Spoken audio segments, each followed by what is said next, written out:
খুলতে আপনি সর্বাগ্রে ভূমিকা পালন করেছেন। এটা জাতির সাথে চিরেট একটা গাদ্দারি। পরবর্তীতে এইসব আওয়ামী লীগের যেগুলো লেসপেন্সার আছে অটোমেটিক বিদায় হয়ে যাবে। তখন আমাদেরকে বাবারা এটা বলবেন না যে তোমরা কেন বঙ্গভবনের সামনে আসছো, তখন আমাদের এই প্রটেস্টকে আসার মব বলে বা অন্য কোনো কিছু বলে আখ্যা দিবেন না। ঘরে বা ইন্ডাস্ট্রিতে মেঘনা স্টার কেবলস, বিশুদ্ধ কপারের নিরাপদ কেবলস, আপনার নিরাপত্তার সঙ্গী।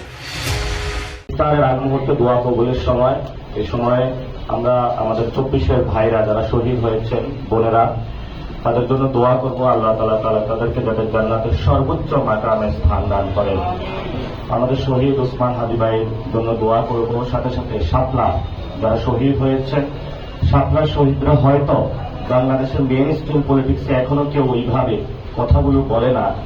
বাংলাদেশে দুটো সংকট হয়েছে, একটা হল সার্বভৌমত্ব সংকট আর একটা হল ইসলামিক সংকট। আমাদের দিল্লির যে আধিপত্যবাদ, তারা এই দুইটা জায়গাগুলো আমাদেরকে আঘাত করার চেষ্টা করে। একটা হলো বাংলাদেশের সার্বভৌমত্ব তারা রাখতে চায় না, আর একটা হলো এখানে তারা ইসলামকে মেনে নিতে চায় না। ফলত এই দুইটা শক্তির জন্য তারা যে কোনো মূল্যে আমাদের উপরে নিষ্পৃহ নির্যাতন সবসময় চালিয়ে থাকে। আর আমরাও প্রস্তুত আছি আল্লাহ তাআলার উপর ভরসা করে 18 কোটি মানুষ শহীদ হওয়ার জন্য। কিন্তু আমরা মর্যাদার প্রশ্নে, ইসলামের প্রশ্নে, সার্বভৌমত্বের প্রশ্নে কোন আধিপত্যবাদের কাছে মাথা নত করব না ইনশাআল্লাহ। শাপলাতে যারা শহীদ হয়েছিলেন, সেই শহীদ ইসলাম রক্ষার জন্য শহীদ হয়েছিলেন। নট অনলি ইসলাম রক্ষা, তারা বাংলাদেশের সার্বভৌমত্ব রক্ষার জন্য শহীদ হয়েছিলেন। বাংলাদেশের মাটি মানুষকে ভালোবেসেছিলেন।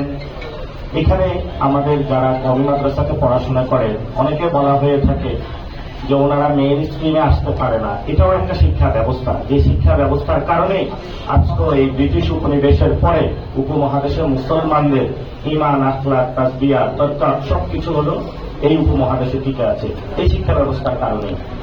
HPL uPVC pipe and fittings, শক্ত, মজবুত ও দীর্ঘস্থায়ী, এক পাইপে জীবন পার। ফলে এই শিক্ষা ব্যবস্থাকে আপনি দেখতে পারেন না পারেন, এটা ইতিহাস একটা যুগান্তকারী ভূমিকা পালন করে নিয়েছে, ভবিষ্যতেও রাখবে। হয়তো এই আন্দোলন থেকে বিশ্বব্যাপী একটি শান্তির সুমহান বাতাস ভবিষ্যতে পুরো বিশ্ববাসী প্রত্যক্ষ করবে, সে আশা আমরা রাখি। আজকে কয়েকটা স্পেসিফিক কথা বলবো। প্রথমত, আমি ঢাকা 18 যে ইলেকশন করেছিলাম, সেখানে আমার ঢাকা 8-এ সেখানে একজন আমার সহযোদ্ধা মির্জা আব্বাস সাহেব অসুস্থ হয়েছেন, তো হসপিটালে ভর্তি আছেন। আল্লাহ তাআলা ওনাকে সুস্থতা দান করুক, সেই প্রার্থনা আমি করি আল্লাহ তাআলার কাছে। এবং সেটা যেটা হাদিসে এসেছে, মনে হয় আমি যদি ভুল না করে থাকি, তোমরা অসুস্থতার পূর্বে সুস্থতাকে নিয়ামত মনে করো এবং যৌবনকে হলো নিয়ামত মনে করো বৃদ্ধ হওয়ার পূর্বে। এই দুইটাই হলো আমাদের গুরুত্বপূর্ণ সময়। যখন আমরা সুস্থ আছি, আমরা যুবক যারা, আমাদের এখনই যুদ্ধ যাবার সময়। তো আজকে যেটা পার্লামেন্টে হয়েছে, এটা হলো তারেক রহমানের হাত ধরে বাংলাদেশে আবারই আওয়ামী লীগের কনস্টিটিউশনাল এবং লেজিটিমেট ওয়েতে পার্লামেন্টারি সেশনের মধ্য দিয়ে আওয়ামী লীগের পুনর্বাসনের সূচনা হয়েছে।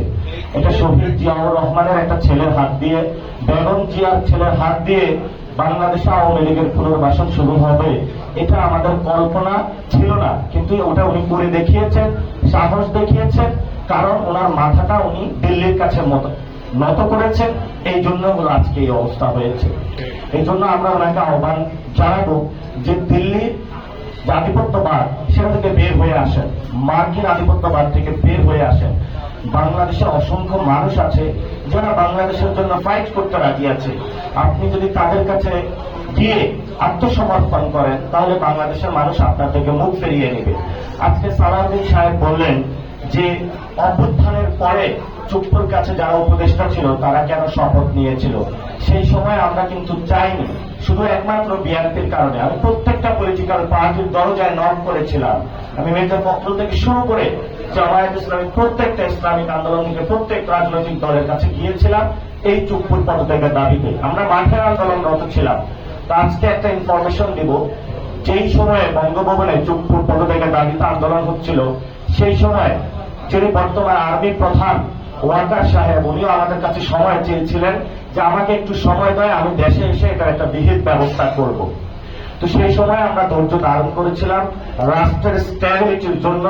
বিএনপিও বলেছে একটু সময় নেওয়া প্রয়োজন, পরবর্তীতে এইসব আওয়ামী লীগের যেগুলো লেসপেন্সার আছে অটোমেটিক বিদায় হয়ে যাবে।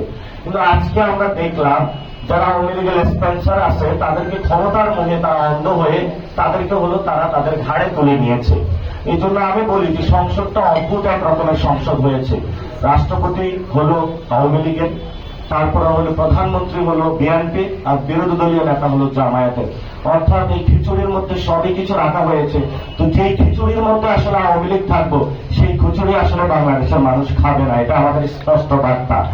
এখন ওনারা যদি এটা সংসদে সমাধান না করতে পারে, তাহলে এটা হয়তো আমাদের রাজপথে পায়তারা করতে হবে। তখন যদি আমরা বঙ্গভবনের সামনে যাই, তখন আমাদেরকে বাবারা এটা বলবেন না যে তোমরা কেন বঙ্গভবনের সামনে আসছো। তখন আমাদের এই প্রটেস্টকে আপনারা মব বলে বা অন্য কোনো কিছু বলে আখ্যা দিবেন না।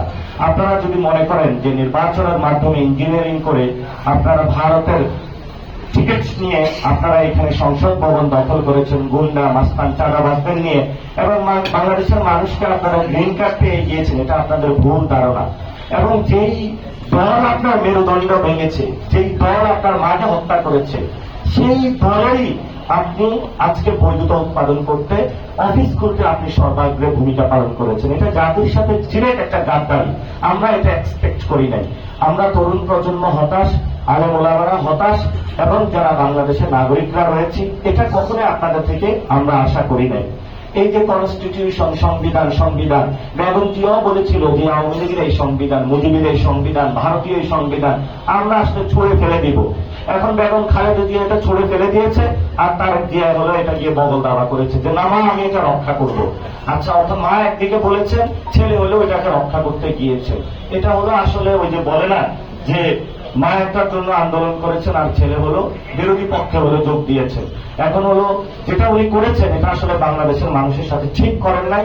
আমরা আশা করব প্রধানমন্ত্রী উনি যেই হোক না কোনো ওনাকে অ্যাকাউন্টেবিলিটি এবং রেসপন্সিবিলিটির জায়গায় আসতে হবে। অনেকে বলেন যে তোমরা কথাবার্তা বন্ধ করে দাও। আমরা বলবো যে কথাবার্তা তো আল্লাহ যেহেতু মুখ দিয়েছে, জবান দিয়েছে, তুমি কথাবার্তা কেড়ে নেওয়ার তোমাকে অধিকার কে দিয়েছে? সংবিধান আমাকে অধিকার দিয়েছে। যতদিন আমরা বেঁচে থাকি ততদিন কথা বলে যাব, কারণ কথাটাই তো ইম্পর্টেন্ট। কারণ এই কথা বলারই তো রাইটসটুকু আমাদের আছে, বাকি সবটুকু তো কেড়ে নিয়েছেন ভারতের বিভিন্ন আধিপত্যবাদ শক্তির মাধ্যমে। এই জন্য সেনাবাহিনী থেকে শুরু করে সিভিল সোসাইটি যারা আজকে সম্মতি উৎপাদন করছেন আওয়ামী লীগের পক্ষে, আপনারা যদি এটা করতেই থাকবেন তাহলে ভবিষ্যৎ যে পরিস্থিতি, সেই পরিস্থিতি হলো বাংলাদেশকে আপনারা একটা আফগানিস্তানের মতন যুদ্ধ বিধ্বস্ত দেশের দিকে নিয়ে যাচ্ছেন।